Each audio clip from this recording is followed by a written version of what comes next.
Well, hello, community creatives and kind folks out there. Um, I'm DBJ. This is RPG with DBJ. Today is the second day of our week-long talk about our favorite RPG mechanics. I'm going to preamble just a little bit here. I think there was some kind of strange um, display or something that changed the time on this video being posted. So some of you may get a strange notification or a delayed notification. So I'm going to preamble just a little bit here before we get into it.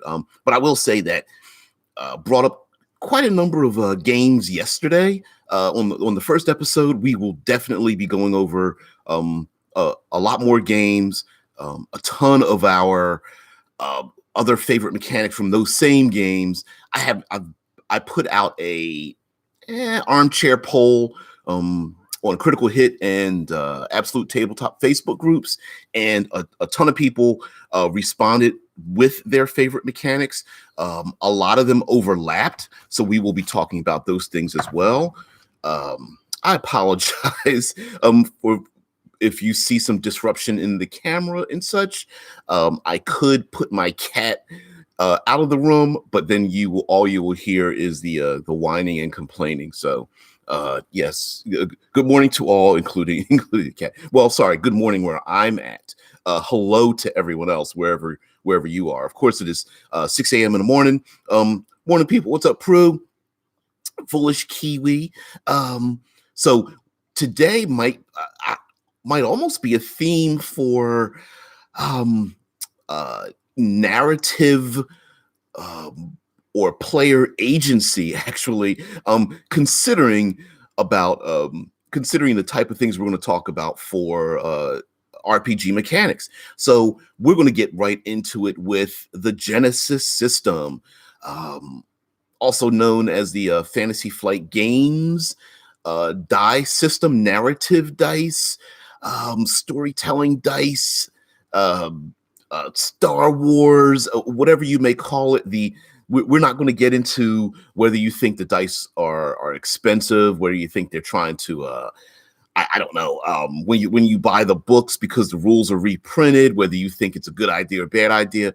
All we're talking about is the mechanic, and apparently there are a ton of people who find that it is a favorite mechanic. And also yesterday I kind of beat up on Pathfinder a little tiny bit of Shadowrun. We're going to get into why I actually think some far more crunchy systems, especially when it comes to benefits and penalties, are actually a good idea as well. By the way, fair warning, if you ever kick that cat out, I'm insta unsubbing, DJ. Yeah, Bruno is fine. She's fine as long as she just sits back and I get to pet her and everything. Sometimes she gets really active and wants to play with things, and I've got a camera sitting on my little what would you call it, a diffuser spit shield. I don't know. It's a thing to keep the S's and the P's from popping on the audio. It's like a little minor screen where my my microphone is located. So she's located next to and behind the actual camera. So I'm not sure if I can get her on camera and to stay there, but it would be fun. Although she's not necessarily there for clickbait, but that's what I love me some cattail camera time on any YouTube channel. Yeah. Yeah, it's, and her ears poke back every time I mention cats. Yeah, cat. Yeah, hey, Sophie. So anyway, Genesis system. Well, narrative dice. What does that mean, even? All right. So for those who are living under a rock and don't know, the Genesis system, created by Fantasy Flight Games, has all your classic dice, right? It's D4s, 6s, 8s, D12s, D10s, and all that kind of stuff. But there are no numbers on them. They are symbols, and each of the symbols represents a benefit or a penalty to what is going on in the situation. How the game is I'm trying to be very generalized, because sometimes some of some of you either may not be familiar with the mechanic or would prefer to use the mechanic or a mechanic type system in your own creations. So let's see if we can summon this up here. No,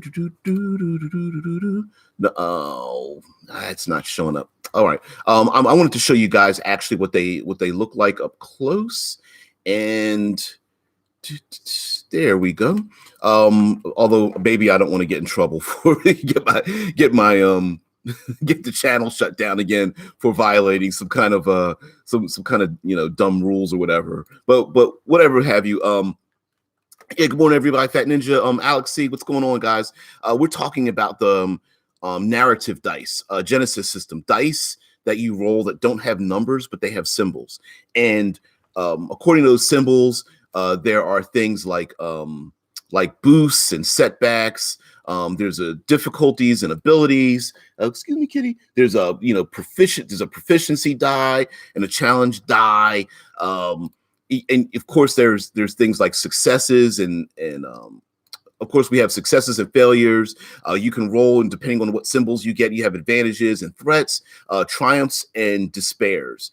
And how the narrative dice work is that based on like success and failures or setbacks and despairs or advantages and threats, you describe, or the GM describes, or everyone works together to describe what happens. And the cool thing about narrative dice is a narrative dice or narrative, a system that is not pass-fail, is that someone could fail in an action but gain some kind of advantage while having that action, or they could succeed but by succeeding they create for themselves or others some kind of problems or setback or any combination thereof based on the die rolls and what happens.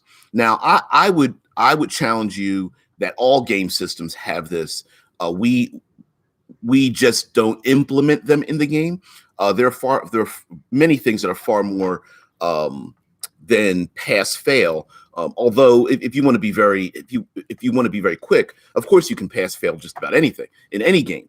But the narrative dice allow things to happen. Yes, Alex, he says something like Fantasy Flight's Star Wars narrative dice. That's exactly what I'm talking about. I want to. I'm itching here to share with you some images, but I don't want to violate YouTube's sharing policy. But essentially, it's all of the dice that we think of, like D6s and D8s, D12s and 10s, if I'm not mistaken, and they have symbols on them. And some of them have on the faces of the dice have multiple symbols, so they can stack. And the spread of the symbols isn't always even. For example, like in the Star Wars narrative dice, there's a die for the light side, dark side, and there are more pips for dark side, but you get more light side pips even though they aren't on as many sides. So in other words,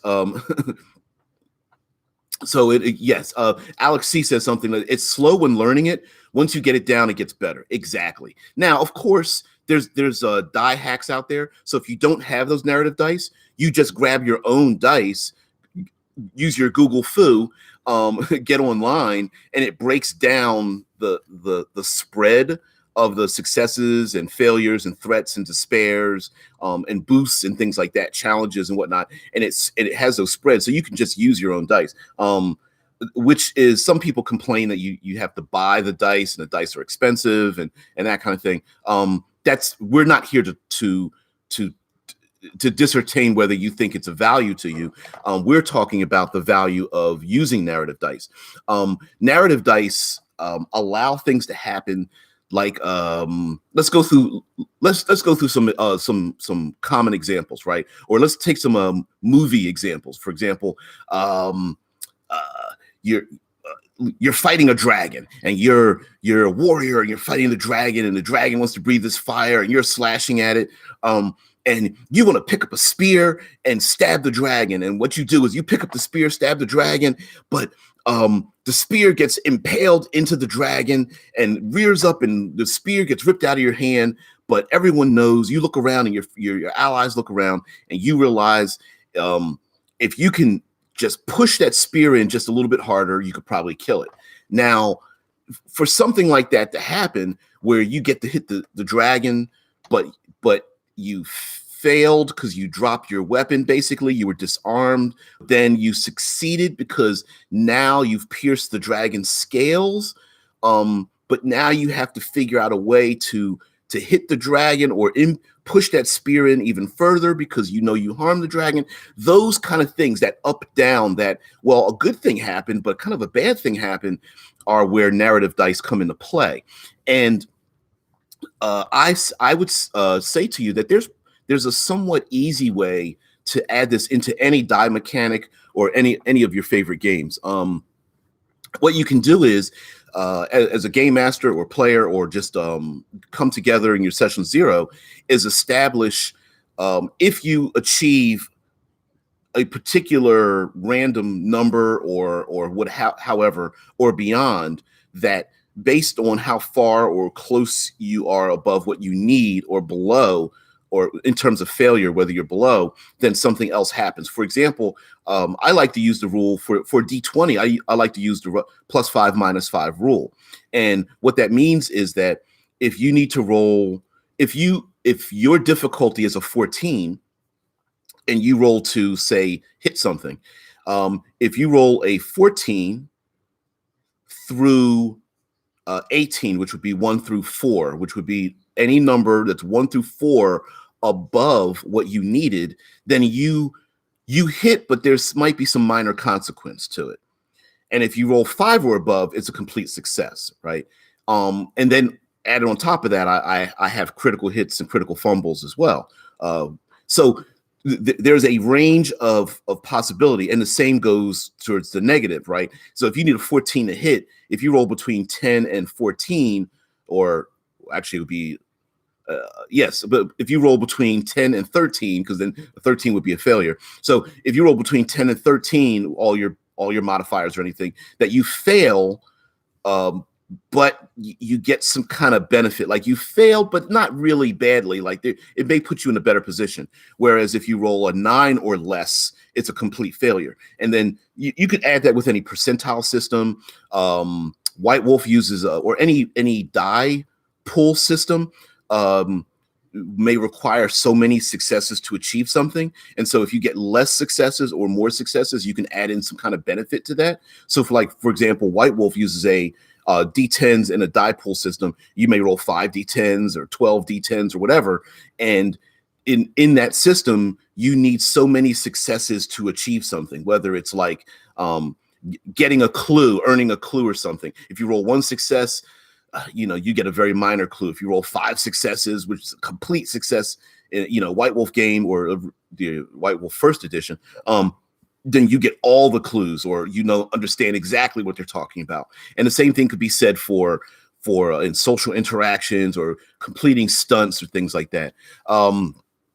Guys in the chat are talking. Prue says there are probably plenty of dice apps for these too, right? Yeah, there are absolutely. There are dice rolling apps.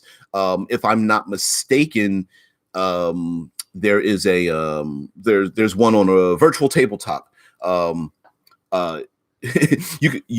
Kiwi says, Foolish Kiwi says you could call them a narrative dice rangers. Yeah. Hey all, what's going on, Gnu? So Azala, hey, whatever, you're not late. I preambled a little bit. So narrative dice elicit in us this desire to fail forward or to succeed with consequence. And some of you guys, and not just you guys in the chat, but all of you who may be watching this, if you're brand new, may not understand or may hear those terms and not understand how they are applied. So we're going to go slightly away from Genesis system or Fantasy Flight games into player agency, failing forward, or succeeding with consequence. Alex C says, make sure you have a backpack full of D10s for White Wolf. Yeah. Oh man. Oh, hey, if you're playing Exalted, oh man, back up the dump truck with those D10s. You know what I mean? Yeah, failing forward equals happy accidents. Yes, okay. So in many ways, failing forward or succeeding with consequence allows us to extend our creativity beyond my character failing or my character succeeding, or the DM failing or the DM succeeding. Let's think of some of our favorite movies. Sometimes there's happy accidents, like Foolish Kiwi says in the chat, right?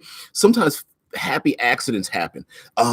You fire your gun, but the bullet misses and strikes a pipe, and out of the pipe comes, hot steam or something that's starting to fill the room. The knight that we have who stabbed the dragon and pulls his sword and starts attacking the dragon, attempts to grapple the dragon and decides to blind the dragon with his cloak, and the dragon slams into a castle wall, impaling itself further with the spear or something. It's the Prue. I love the Bob Ross style playing. Let's add a little bit here. Let's add a little bit here. Some more trees. Let's add some more trees. Oh man, yeah. I suppose that's a very good description there. Bob Ross style of gaming. Yeah, that's really cool. Happy little tree in the corner. Prue says there's something awesome about throwing copious amounts of dice. I love it. Yeah, it like tricks that little part of your brain that like, wow, I get to grab all these dice. Huge fistfuls of dice and roll them. It's crazy. It's amazing. But with just to continue with the failing forward, succeeding with consequence idea. The idea is because sometimes we as game masters accidentally, or maybe we don't have much skill, we create a situation where it's the locked door idea, right? Players get to a locked door, they all roll to get through the locked door, and they fail, and then the game stops, and you're sitting there scratching your head like, oh man, so now I'm just going to have to fudge dice, or I'm going to have to ignore or throw out or figure out some way for them to get through this locked door, or the game ends, right? And that locked door could be anything. It could be not getting a clue, not talking to the right NPC, and that comes from inexperience. But also, it can come from setting up a situation where in your mind you're like, oh, they're going to succeed on this, and they fail. And so failing forward is a thing, right? The PCs come upon, they need to talk to the king and convince the king to send his troops to stop the orc raiders, and they fail in getting the king's help. And in your mind, you're like, oh, they would just talk to the king and convince the king. They've got high charisma or whatever. There's a face in the group. Why not? I don't see what the big deal is. And they fail. So instead, what you can have is they could fail forward. Oh, they failed. So the king is like, I don't believe these people. But the king decides, what are they up to? I'm going to send some troops out to go figure out what it is that's going on the border of my country, right? So it could be the king doesn't believe them, but instead has an ulterior motive. Like, I don't believe there's orc raiders on the border of my community, but there might be something else out there. So I'm going to send spies out there or scouts or something. Yeah, Alex C says sometimes a simple puzzle can stump someone. Exactly. And oftentimes, Azala, Prue says absolutely, and Azala says a puzzle is always simple when you're the one who made it, because you know the answer, right? It's the walk on 4s in a day, and in the dawn, and walk on 2 in the afternoon, and then walking on 3 at dusk. Which the answer to that is aging. It's getting older. You're a child, you walk on all 4s. In the middle of your life, you walk on 2s, and then in the end of your life, you walk on 2 legs and a cane. But I know that because in my head I know the answer. But when players are sitting around trying to figure things out, it's like we need to get through the door, we got to solve the puzzle, and then it becomes pass fail. So Foolish Kiwi says, I'm sorry, GNU says you just need to remember to plan a fail safe. And Foolish Kiwi says, always test my puzzles on family members who aren't actually playing if they really were worried about it. But I would contend that even the smartest players may not be in your mindset when you created the puzzle. And sometimes it's not a matter of whether it's easy or not. Sometimes it's just mindset. You know, someone leaves work and they're worried about something and all they want to do is kill orcs. You put in front of them a puzzle and their mindset isn't about that, right? They're just like, I just want to draw my sword and hit something. Why do I have to figure this thing out to get through this door? And door as a metaphor for figuring out anything or moving forward in the plot of your game. So what you can have is failing forward. Also, there are games, I believe is Dungeon World, that allows one to Fate has this as well. Oh, there's further games. The Dungeon Master's Guide has rules for failing forward. GNU says failing makes problems, and problems, which equals fun. And the thing about, I think, an issue with some players is that, and with some classic, maybe immature role playing, is that failure means bad things, and bad things means punishment, and that's not necessarily the case. Let's take the idea of something on top of my head. Player character wants to sneak into highly secure area, so player fails stealth check, but doesn't fail it by much. So failing forward would mean that maybe they hide up in the rafters, or they hiding in the HV AC system, or they're hiding behind a tapestry in a castle, and maybe there are more guards patrolling. Let's say two of the guards decide to stop and have a smoke in front of where the player character is at. It doesn't mean that the player character is a pass fail, right? Oh, you failed your stealth roll, they find you. Oh, you made your stealth roll, they don't find you. Maybe there's something in the middle. Maybe they failed their stealth roll, so now there's a guard who's sitting there having a smoke talking with another guard. And so maybe they have to think of another way out, or maybe they have to pause even further. Maybe the guards hear the player character, but they think it's a cat, right? Maybe the guards hear something and they think it's they're having these, a sexual tryst or something on the side, and they think it's their girlfriend or their mistress or something coming by or whatever. It could be a guard who's like a hard nose, is like, pull your pants up, get your things in order, and he's like telling them to go on further patrols, and the guards who are normally lazy are just like, fine, okay, whatever. As the sergeant goes by and says, I'm going to double the things here, you guys are going to get in trouble, and starts walking around. So now maybe the next role becomes harder. Azala says, I like the idea that the one who made the puzzle has some other way to get past it. Some trap maker doesn't want to constantly solve his own puzzle just to use the bathroom. Which, if I've got to use a Rubik's Cube to lift up the toilet lid, like, that's just, I'm gonna like make a big mess, right? It's the having to knock 3 times plus turn twice plus hit 3 levers plus, yeah, that's. Of course, there's a way to get past their own puzzles. Doesn't make any sense, right? Alex, he says, depends on how bad, right? Exactly. If it's a spoiled burrito, yeah, you're probably not going to make it. Yeah, hidden lever or something like that'll disarm it. Maybe some information, such as a code word. Maybe the PCs could find that out. Maybe one of the player characters has a trinket in 5th edition, and that trinket somehow becomes instrumental in getting past a puzzle that they can't figure out. It's the hidden key in someone's sword. It's the book that has a hidden pocket in the back of it or something that one of the player characters is carrying around, and here's your chance to use it. Alex C says, ooh, I use 3 levels of failure. Light, moderate, and severe. And see, in a light failure, someone could try to achieve something, and maybe that player character can't achieve it, but they're helping someone else out, right? So it could be attacking an enemy, but it places the enemy in such a way that it makes it easy for maybe another player character to strike that enemy. Or the bad guy is close to a cliff, and all it takes is someone else to push that bad guy off the cliff. It's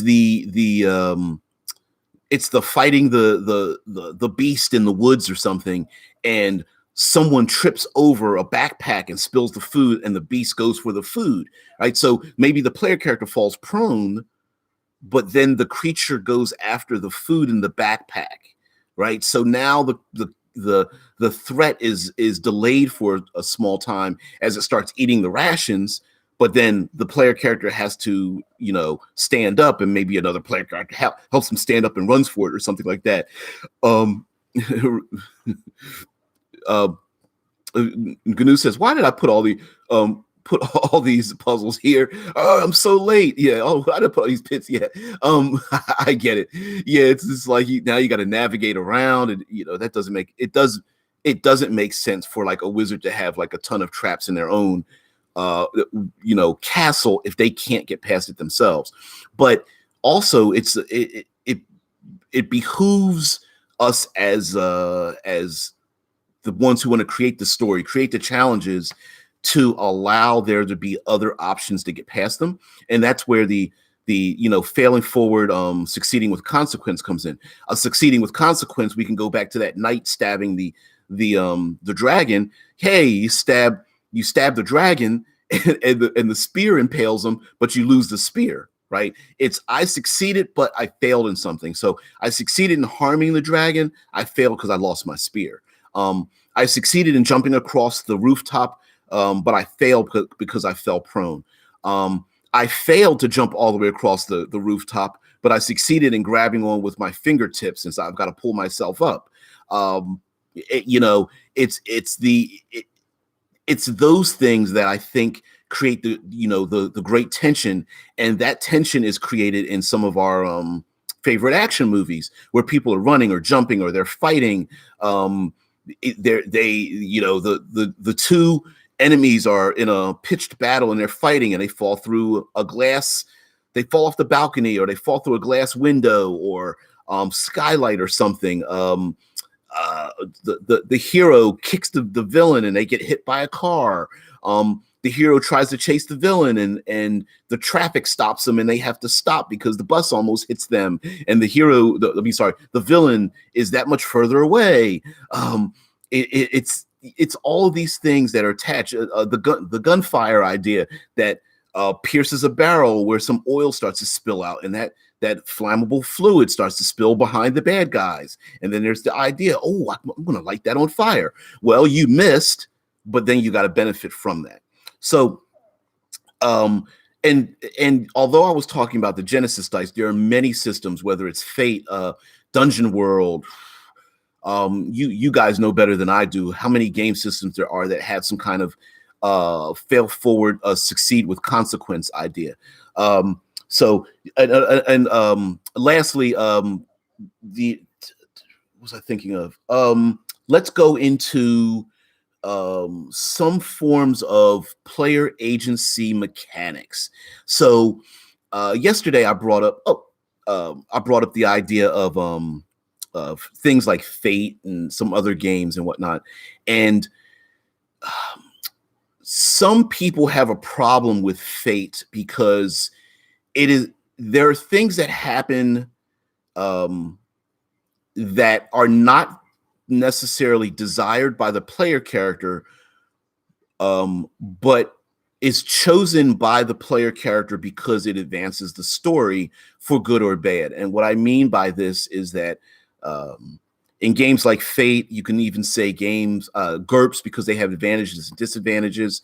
For example, games where you have dependents, you're hunted, you are wanted, you have some kind of disability that happens randomly,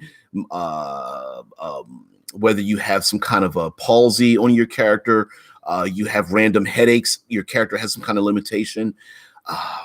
Your character is an alcoholic and you go into a bar or something. Your character is a recovering drug addict, and you have a chance that you will be drawn into that, that depressing world because you're playing a new noir type of game. There are games. I have a game, Dream Chaser, that does the same thing. Fate does the same thing. Now, let me get into the mechanical system of this. The mechanical system in general is that you can temporarily gain some kind of benefit, but you're penalizing yourself for doing so. And in those game systems, sometimes that is the choice of the player. There's also something called GM intrusions, where the GM says, listen, I really want, and this isn't going in the GM's head, or maybe they even say this out loud. You're like, I want to create a problem for this character. I want one of their loved ones to show up and to become, to become part of the story. I want to have this character captured. No, Kitty, no. I want to have this character captured. I want this character to fail in something. I want to bring up one of their, they have, I don't know, some kind of nightmare image or something in their head, or flashback or something. And I want to bring this into the game. And so what happens is a GM intrusion, is also called a GM intrusion, is that the GM says, hey, player, I want this thing to happen to you. I want you to become, the police come by and you become arrested. You're captured, you're knocked out without having a die roll involved, right? But I'm going to give you a benefit. I'm going to give you a Benny. I'm going to give you some kind of benefit, fate point, some kind of gift reward for allowing me, the game master, to create this complication in your character's life. The same thing applies in Fate, where in Fate you can earn fate points and such, and you can actually complicate your own character's life. My player character is wanted by the police, and so I want the police to show up, but I gain some kind of benefit from it. And whether some people call them fate points, no matter what it is, some people call them bennies. And basically in the game, whatever game system is, you have one or more things, chips or whatever you want to call them, tags, anything. You spend them to keep some kind of benefit. You get bonuses on your die roll. You're able to automatically perform some kind of action. Sometimes they're called hero points or what have you, depending on whatever kind of game you're using. And GM intrusions, I believe, a big part of GM intrusions is part of the Numenera system, Monty Cook system, in which the game master has a tool to complicate the lives of the characters. So, for example, the GM says, I'm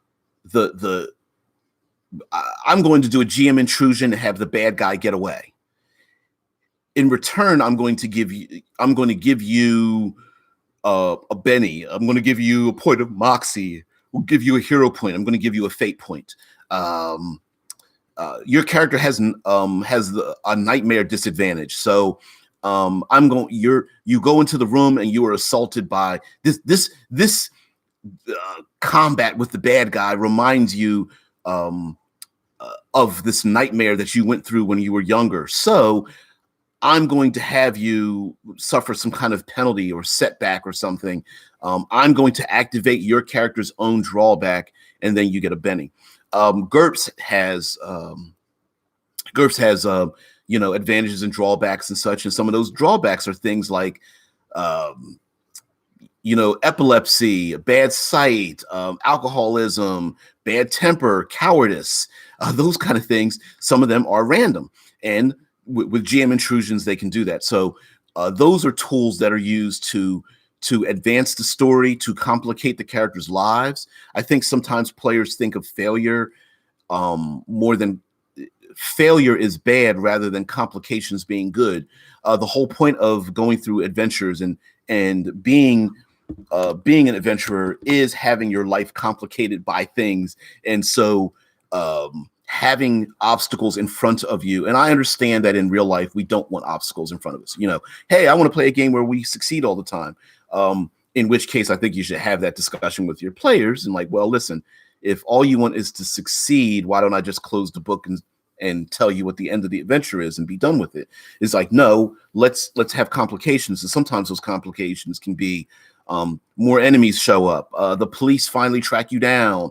That one detective that's been trying to hound you about the death of your loved one finally shows up at your door. You get a call from a creditor. Your vast wealth is being challenged by some kind of foreign enterprise or something. Your PC has a flashback, or you're playing a character who has some kind of like a pacifism or cowardice or something. Your player, maybe the character is overcome with distraught by the blood and carnage around them. So those are some narrative methods of adjudicating a game inside the game. So, and apparently this theme happens to be focused around narration. We can go one step further into character creation and character creation. Alex C says it's not fun, or it's not an adventure when there's no consequences. I absolutely agree with that. And sometimes those consequences, strangely enough, can lead to further fun, as was said by Foolish Kiwi up in the chat, right? Further on, it's the I'm going to grab the idol off of the statue, off the idol or statue off of the pedestal, and now it starts to make the whole thing collapse, and I'm going to make a run for it, right? It sucks to hey, I got to the end of the adventure and I got the golden idol, but it's kind of fun to have to run your way back through the adventure as everything starts to collapse around you, right? So those orc guards that you avoided before might become a problem later on. Those pit traps that you avoided before, now you have to remember where you walk to get around the pit traps, running at full speed or something. It would be, it could be pretty fun. Azala says, you do see it a lot though. Save scumming in video games. A lot of people just want to always win. Yeah. It's just like I get the psychological need to in my daily life, do I succeed all the time? No. So when we get to the table, that's what we want. But on the other hand, if there's no failure, there's no growth. If there's no challenges, and sometimes winning means having a little bit of a loss, or sometimes losing means that you do have a further win. And combining all of that together in a game can be a challenge for a game master who's like, oh, I want to add this thing in there, but I'm not sure, but the player wants to win, but this other thing, it's the Alex C says the rolling boulder, then the natives, then the escape on a plane, and a snake on your lap. Snake, I hate snakes. Yeah, Indiana Jones, right? It's the hey, Indiana gets through all of that, but there's a lot of failure. He gets punched in the face. He gets knocked off of trucks trying to fight the punching Nazis in the face, right? I'm fighting the bad guys, but I fail. My foot gets trapped on a loop of something like Legolas fighting the orc raiders that are going after, not Legolas, Aragorn fighting the orc raiders. They're riding on the back of wargs, and he kills the raider, falls off the stirrup, has his foot trapped on the stirrup. The warg is mindless and bestial, starts running, realizes coming towards the cliff, fails, and they both go off the edge of the cliff, right? There's no die roll mechanic to figure that out.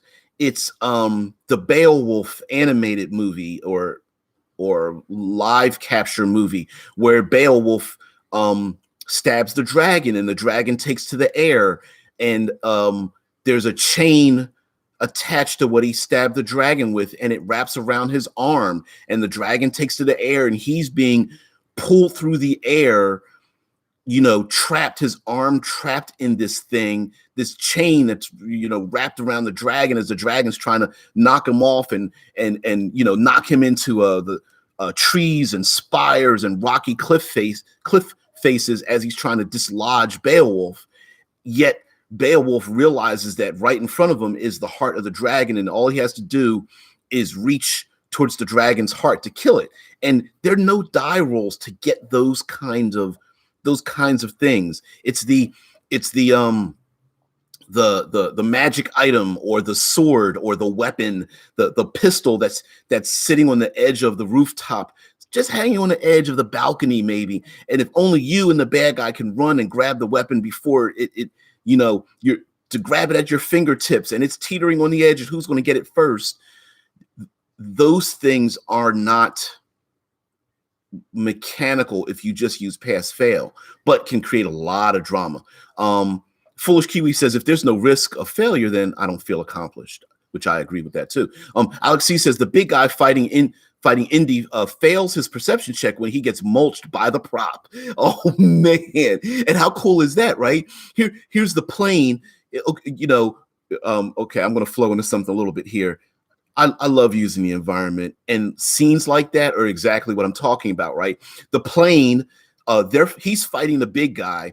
They're fighting around the plane. One of the things locking the plane into where it's supposed to be gets dislodged. So the plane starts spinning around on its axis with the blades running. And he's fighting a bad guy that he absolutely, he's punching and kicking this dude and he can't hurt him at all. But the danger is this plane is running around on its axes. So he's got to watch out for the propeller blades. And yes, he gets the bad guy. He's fighting the bad guy. Bad guy fails his perception check, or maybe Indy is in a position where he distracts the bad guy. Bad guy gets cut up by the propeller blades, right? Those dynamic situations, because thank you, Alex C, for reminding me about something. This is going to make me go into something else as well. Foolish Kiwi says a lot of this boils down to don't stop role-playing a story just because you're in combat or doing something mechanical. That seems to be a limitation sometimes, right? When someone says roll initiative, that we all become top-headed. We pick up our character sheets and we look down and we stop talking. We stop interacting with the environment. We stop chastising the bad guy chastising us. We stop role-playing with our own allies or friends or something. Hey, throw me a sword. Hey, I need help. I'm being pulled away by the raging river. Help me out here. Or the wizard's like, everybody get down, or somebody's like I'm going to set suppressive fire. Get over here. And you're shooting a gun. Role playing, even though you're rolling dice, even though you're in combat, even whether it's making comments or adding to what's going on in the role playing itself, using things around you as a GM, allowing your players to use things around you, like having the bad guy get chopped up in the propeller blades as you're having a brawling fight or something like that. Azalo says there's nothing more boring than I hit him with my sword again. Exactly. But I hit him with my sword. I want to get him in a position to trip over the chair behind him. I swing on the chandelier, classic thing, right? I roll across the table and pull the table behind me and get behind it, using cover. I pull the tapestry down to drop it over his face, and then I'm going to kick him out the window. GNU says that's why I love hit locations so much. Add storytelling to pure mechanics. Exactly. So we're going to flow into something else from I do have the actual game here. Canoe says, I want my decapitations to be earned. Hell yeah. We're gonna flow into ICRPG. This is the hardback second edition, which it's just basically the first edition with some more art and some the world book, which I also have. Anyway, we're going to get into something known as timers. Something that I absolutely push with the books that I write for cinematic environs. ICRPG has a very simple mechanic for timers. Blades in the Dark uses this as a timer. What do I mean by timers? Pressure, tension generators. Very simple, right? Take a die. Let's see. Do I have one nearby? Oh, here's my critical hit dice. You take a die, right? This is. I know it doesn't look like it. It's actually a dagger. Anyway, this is a. Excuse me. This is a D4. Okay, and this D4 can be used as a timer in ICRPG. Now, the ICRPG, index card RPG, rules like game, excellent. Done by Runehammer. I gotta push this book. It's excellent, right? His artwork is brilliant in here. But anyway, geez, there we go. Trying to. There we are. Hey, ICRPG. Kind of backwards too, I think. Anyway, where did I get the D4? It looks amazing. Okay, I'm gonna have to. Let's see if I can show this to you. Let's see. There we go. I've got my dice on camera for those who are listening. I've got dice on the camera, and if you take a look inside of here, I'm going to take some of these out of here so you can see them. Some of these dice do not look normal. We've got some dice up here. Those are gauntlets. The D4 is a dagger. I've got some D20s down on the bottom here that are shields. Here we go. This is a D20. They are for sale. This is a D20. So you spin it, you spin it like this on the axis, and it falls on one side or the other. Wizard dice too. You have to scroll the potion exactly. I've got the wizard dice and the warrior dice. The wizard dice with the fireball. The potion. There's a potion here. That's a D10. There's a rod, and I believe this is a D12. They come in, and then they come in different sizes and shapes and things like that. I've got a gauntlet. Let's see if there's a gauntlet here. There's a fist right there, so it's a gauntlet. As you can see, there are numbers on the side.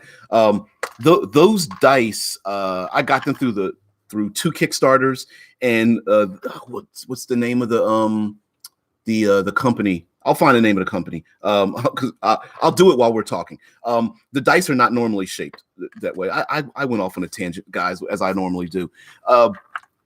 Okay, tension generators. I'm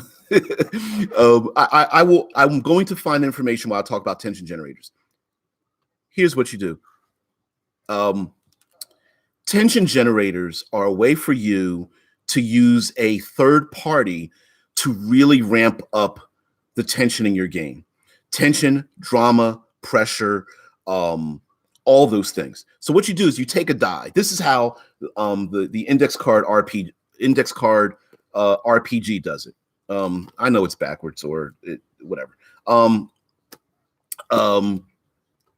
Azala says this why I fall in love with rules like games like Atomic Highway. Shameless plug. Yeah. What am I doing? I'm shamelessly plugging other people's crap over here. I love it. Crap. It's not crap. I love it. That's why I spend the money on the physical books, because I want to promote them. Okay, tension generators. Let's get back to that. You take a die, you roll it. You metagame it. You roll it right in front of everybody. Whether you're online, whether you're in front of them, you go 3. And they go, 3? What's the 3 mean? Now, you could actually tell them what you're doing. Hey, you're in a cave. You see dust starts to crumble from the walls. You look up, and a stalactite is up top. Okay, stalactite falls from the ceiling, crashes to the ground, and you realize in a very short amount of time, the ceiling will collapse. But behind you and in front of you, blocking your way out, is the the troglodytes that are out to kill you or something, right? You rolled a 3.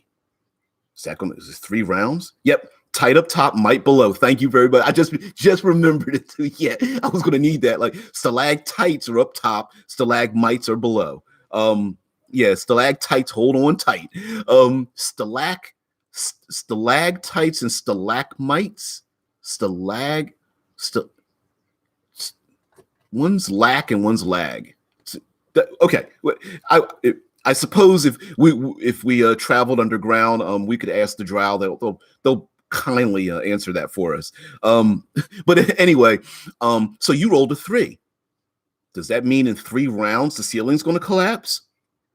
Okay, so then what you've done is you created a tension generator, right? We need to fight the troglodytes, but we also need to get the hell out this cave that's about to cave in.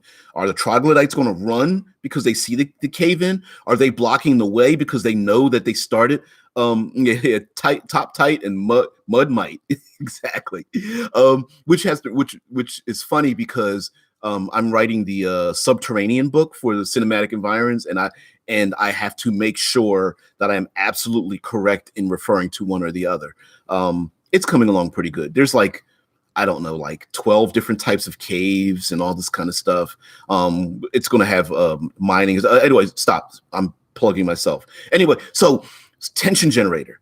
You've got 3 rounds before the ceiling collapses and starts caving in. You've got enemies on either side. Which one is more important?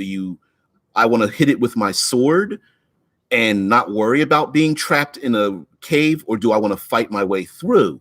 Right. It's the idea. Yeah. Alex C says the pyromaniac wizard chooses to ignite a fireball in the bat cave. No need to explain the rest. You always. Why is it that pyromancers are always like insane and pyromancer seems to go together for some reason, right? It's like, I want to be a pyromaniac, so I need to light everything on fire all the time, always, including my allies. But anyway, tension generators can also be same thing with blades in the dark using clocks. And like I said, you can have something reoccur over and over again, and just using one single die. You roll that die on the table and go, you're fighting on a storm-tossed ship. You're fighting on the deck of the ship. You're fighting enemies. Maybe there's pirates. Maybe there's tentacles from a kraken below you. There's something flying through the air and it's trying to attack you. They're dropping spears or javelins or flaming oil or something, and you're fighting on the ship. And it's storm. It's a storm. You roll a D4. You roll a 2. Okay, on the second round, a big wave is going to come by. Everyone needs to make a save, a roll, an athletics check, or what have you to hold on, or you're going to get washed off the ship or knocked down or something. Yeah, Canoe says you find a huge, expensive fungus jungle underground. Can I burn it down? I'm going to burn it down. Yeah, that's hey, I'm going to set fire to the adventure. And as a game master, you're just doing like, oh man, really? I mean, you letting it happen once is cool. Happening all the time is like, wow. Azala says goblins plus bomb throwing alchemists always go together. Dwarves and hammer weapons, barbarians and axes. It's a thing, right? It's you don't normally see barbarians and bomb throwing dwarves and alchemists or stuff. Like it's like yeah, maybe, but bomb throwing goblins. It's always a fun thing. You can substitute kobolds in there too. Kobolds are kind of like that. Yeah, it's always fun. So maybe the PCs are fighting the enemy's fighting PCs, and you roll a D4, you roll a 2. Here comes that wave, and everybody's got to roll, including the bad guys, right? You could have that happen unless they're flying through the air, but in that particular situation, but you can have that happen. Random rocks start falling from, there's an earthquake underground, and random stones start falling from the ceiling. And you roll a D4, and you roll up in one round, guys, something's going to fall down off the ceiling. Rocks are tumbling down. You got to make a choice. If you don't, you need to spend your bonus action to also make a roll to dodge out the way. Otherwise, you're just going to get hit on the head by a rock, right? You can use tension generators to confound, to test, to force players to have to make choices for what they want to do and when they want to do it with tension generators. In Blades in the Dark, they have clocks. For example, let's say there's a gang or the authorities are trying to hunt your gang down, and there's a clock ticking. And they use clocks because it is very evocative of the Victorian punk era that it is in. And so if the PCs are trying to get out of a certain gang infested area, the clock starts ticking. Okay. And when the clock starts ticking, gets too long. Okay. The gang starts to surround the PCs. How much time do we have? Clock keeps ticking.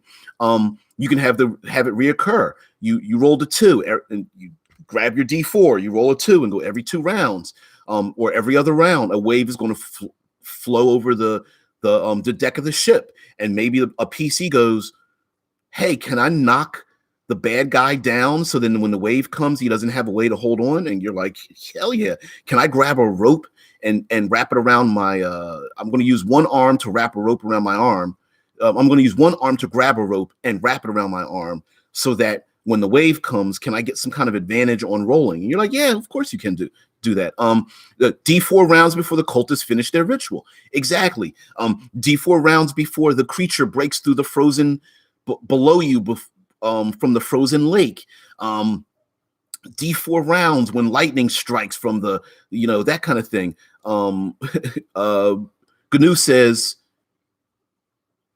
like having two Nox fight and have the encounter change depending on who wins. Cell phone. I get it. You can have, you can just using, and it's a very simple thing you can add to any game, right? Grab a die, roll NPCs. Having 2 NPCs fight, have the encounter change depending on who wins. You're fine. You're absolutely fine.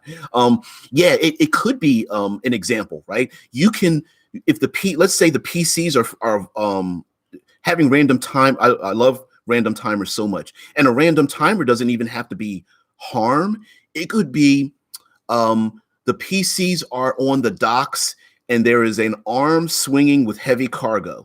And you roll a random die and that cargo arm is swinging around and will impact someone if you don't move, right? Okay, every 3 rounds, the cargo arm is spinning past, the flooding dungeon. I love flooding dungeon. Hey, the dungeon is flooding, and the longer you stay there, it gets worse. There's another thing. Escalation is a great thing, even without random timers. The dungeon's flooding. Okay, first round, it's at your ankles. Second round at your knees. Third round at your waist. Right. The 4th round at your chest. Are you guys gonna leave? You can't float in your plate mail, right? You can have escalation.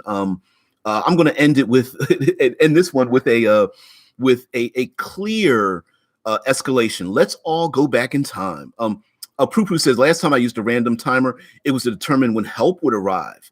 Exactly. Maybe all you need to do, maybe you're fighting in a war and the PCs, all you need to do is hold off the enemy. And you have a random time before allies show up. You don't need to win. Cattail can't. Yeah, she's like, there must be something up here he's looking at. He keeps talking to it. There's also my face is on the. I'm not looking at my face, but my face is on the screen next to the chat, and she might be drawn to that as well. Which I don't know why, because it makes me vomit. So let's end this with let's go back in time to Lord of the Rings: Fellowship of the Ring. The PCs, the wizard, the elf, the human, and all that kind of stuff, they go into Mordor. And when they go into Mordor, they come upon those steps, those classic steps without the handrails, which I don't know why dwarves don't make handrails. They're pretty good at making things. They have to go down the steps, and it's old and it's ancient. And this is escalation, right? I've seen plenty of players try to swim or climb mountains in heavy armor. Yeah, it doesn't work too well. Yes, I know there's videos out there of people in armor going through obstacle courses. I agree with you, but I will guarantee you that without the armor, they could make it through those obstacle courses much faster, much more, in a much more agile or adroit manner, I'm sure. So, which is why you have a roll, right? That's why you get the die roll. So anyway, PCs, the wizard, the ranger, the elf, the dwarf, the halfling, they come upon the broken stairs. And what happens? Let's make a DC 10 check to jump across the gap in the stairs. And they jump across and they come across and blah, blah, blah. And it's like, okay, well, here's the next gap. You need a DC 15 to get across that thing. I might not make it. All right, well, have the human help throw the halfling across or whatever when someone gets on the other side, and the dwarf can catch you when you get there, right? Okay, wait a minute. Let's add something to this encounter. Let's add javelin or arrow or spear throwing goblins that are far away on a ledge as you're trying to navigate this escalating encounter, right? No, GNU says these guys aren't carrying 200 gold pieces either. Azala says, or a shield, a sword, 100 pounds of other adventuring gear and loot. And Prupu says, and now we play with encumbrance. Everyone's favorite rule, right? Encumbrance. Oh man. It happens to be the first page ripped out the book, right? It's redacted. Everyone takes their black Sharpie and like, encumbrance. Let me line through that so no one ever uses it. Alex C says the play happens to save the paladin's life when they've gotten thrown off the ledge by a root. Scott Poe says a quick shout out to a positive timer, the escalation die. D6 comes out after first round of combat on a 1. All PCs add it to their D20 rolls. Each round it escalates as long as they're actively in a fight. That is what game, Scott, please put that in the chat. Isn't that it's not Dungeon, I could be saying it's Dungeon World. Maybe it's an Apocalypse Engine thing. 13th Age, thank you. 13th Age is an escalation die. It's intended so that in many ways the fight doesn't go on forever, right? It's like 13th Age, as you fight, there's an escalation die that you basically, at some point, someone's going to kill the other. Someone's going to succeed in their action one way or the other, no matter what happens. 13th Age is a great game. I didn't bring that up as well. That has some rules that are our favorite in it. Pru says that scene is just awesome, though. I love everything about it. Yeah, so at one point while they're going down the steps, okay, small gap, short gap, now wider gap. Then they help each other get across the bigger gap. Now they're being attacked by spear or arrow launching enemies off of a far ledge. The elf stops to shoot back at them. But now the steps start to crumble, and they have to time it whether the crumble is moving around. So maybe there's a die roll, and randomly, okay, well, you know what? On the third round, it will get close enough for you to jump, but you got to wait for it to move as it's moving around, or you have to make an athletics check or acrobatics check to keep your balance while it's spinning around and starts to crumble. And are you going to make it? And all the whole thing, right? It's the escalation of the environment plus the enemies attached to it plus everything else. A great scene, a great example of what you can add to your game. It's really great. Scott Post says talks about 13th Age. It's alternate 5e. The guys from 3 and 4e wrote it.